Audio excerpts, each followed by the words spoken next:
IFM News. IFM News. IFM News. Lokal.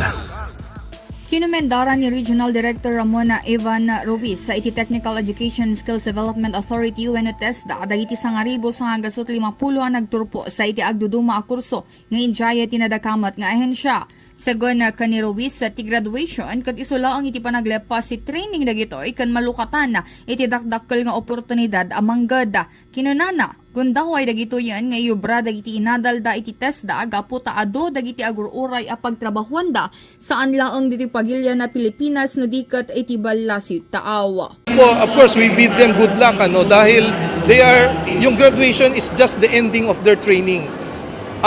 It is an opening for them, the opportunity to work.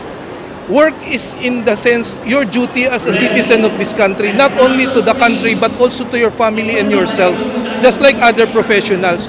Yun po mga kabataan na nararamdaman nila na they cannot go to college because of various reasons.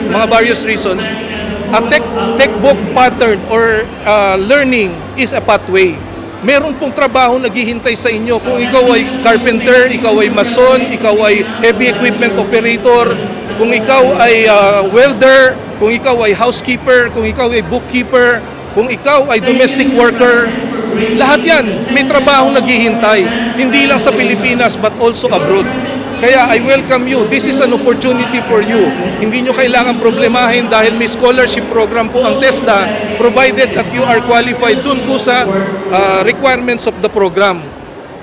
Kabayatan na inayon ni Ruiz na pinta sa magundawayan ti programa ti Tesda agsipod ta libre ang maidijaya dagitoy nga scholarship adapay allowance sa maalada ken ti national certificate a mausar kas pamaneknek adi malanda iti nasao at training. Para iti IFM News, Idol Bernadette Toledo, Tatak, IFM. IFM News. IFM News. IFM News. Lokal.